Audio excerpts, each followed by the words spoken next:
Hello everybody, I am Corine and today I will be discussing whether or not citizens in modern day Hiroshima and Nagasaki are still affected by the impact of the atomic bombs.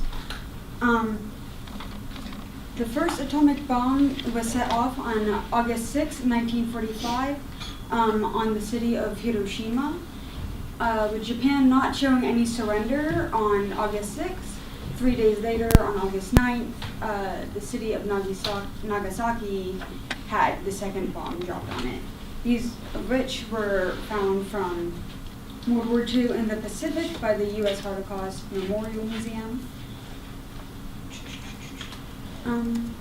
According to the Radiation Effects Research Foundation, it is estimated that between 90,000 to 166,000 people died in Hiroshima within the first few months of the bombs being dropped, while in Nagasaki about 60,000 to 80,000 people had died. To discuss the physical and psychological impact, I'd like to separate it into 4 stages. Directly, immediately of the impact, directly after, sometime after that, which is between months to years, and then in today. Immediately during the impact, according to the atomic bombings of Hiroshima and Nagasaki, at the atomicarchive.org, the pressure of the blast only killed those who were within 100 feet under the hypercenter, while others had died due to the extreme force and heat of the explosions and the acute radiation exposure. Directly after, people continued to die from these causes, from the pressure like throwing them back into buildings or buildings collapsing onto them, while the heat exposure also not burned them severely to the point of some dying from it, while others' skin had even melted down to show their bones and such, or even would peel off all throughout the days afterwards. People had also died from fires that had started from buildings collapsing, then electrical instruments exploding from that, or even ovens being overturned. People who died from radiation exposure died from radiation sickness, which could happen literally from hours to months afterwards. The symptoms were hair loss, internal and external bleeding, inflammation of the throat, diarrhea, vomiting, and high fevers. Women who were pregnant often had miscarriages days after, or their very young infants died immediately. There were other injuries that could be considered undeadly, such as burns, hearing loss, skin deformities such as dark spots or scabs randomly appearing on skin, broken missing limbs, misshapen body parts, debris impaling or just cutting, wounding people. One woman, years after the bombings, had glass shards even growing out of her that she told Time magazine. And another person from this interview also talked about how ever since the attacks, she had chronic muscle cramps up even to the time of the interview, along with kidney issues. People, who were also affected by the pressure of the bomb also could have gone into a coma for a few days or weeks after this. According to Rista Dan, Hiroshima and Nagasaki, the long-term health effects, illness were found, internal illnesses like leukemia and cancer were found years and years later. Leukemia was the first, being found 5 years after the attacks, which actually children mostly suffered from this, and the survivors of the bombings had a 46% more chance of having leukemia than the average person. The radiation obviously also caused cancer, which that was only discovered about a decade after the attacks, most victims having breast, lung, and thyroid cancer, and of course many other kinds of cancers along with that. And the risk of gaining cancer only continued on as decades passed. So the older the victims, the more likely they're going to have of dying from cancer and such.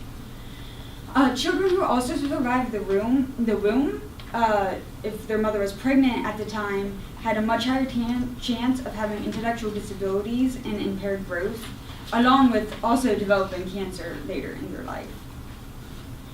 In a psychological research in Nagasaki, published by Psychological Effect of the Nagasaki Atomic Bombings on Survivors After Half a Century, Psychiatry and Clinical Neurosciences 54, victims have been reported to be very emotionally attached, some only regaining their emotions literally weeks after the attacks, only then truly realizing the situations they have been through. Others reported that if they had radiation sickness, they were easily fatigued, apathetic, and introverted afterwards. And overall, any emotions that did with social activities were a lot more repressed within the survivors compared to those who were not in Hiroshima and Nagasaki. And of course, they had the obvious symptoms of having PTSD and such. Now, 7 decades later, many of the survivors who are elders were just children at the time or born soon after the bombings. Of course, like the previous studies, they continue to have the PTSD symptoms, and according to psychological and physical effects of the city of Hiroshima in 1945 from the Washington State University, it isn't really too much different from those who have passed already, but survived to being in their elder stages as well. Today, the younger generations, any generations past, the survivors, had no chance of being physically affected, obviously, by the bombs going off, or of them being affected by the fallout due to the bombs being detonated so high above the ground that the fallout of it didn't actually contaminate the earth that much. And so within a few years, all the contamination that was there dispersed into the atmosphere. Yet generations, the newer generations after those who survived the bombs are still affected psychologically as well, even if they weren't there, because according to Mara Miller, who brings up in her article Terrible Knowledge and Tertiary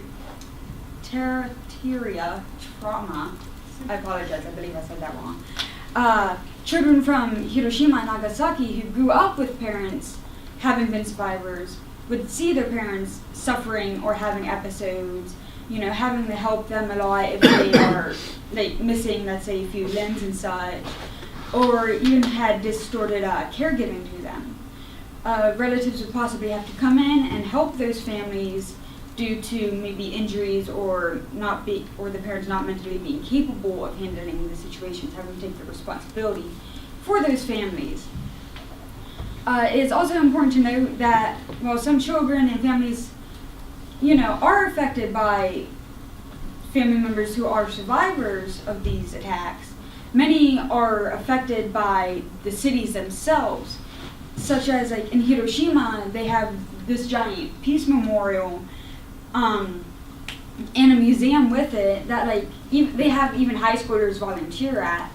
The Jogakuin girls who come and visit Mount Union every year, they have these opportunities. And when I discussed with them this past year when they came, some of them were even thinking about going there and were saying how they're going to have to learn extensively even more details about the bombings and such to be able to help tourists or people going there in general, just to be able to give them that information. But as young high schoolers, or even late middle schoolers, that's, I think, a lot of heavy information to be taken in.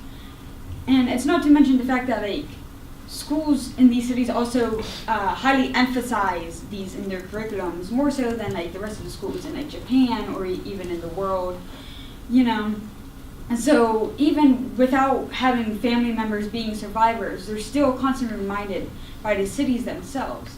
And I'm not saying this is a bad tactic, but I'm also saying it's important to realize that this is still going to possibly affect the children negatively, having known that relatives or just people in general in their city have suffered so much from these bombings.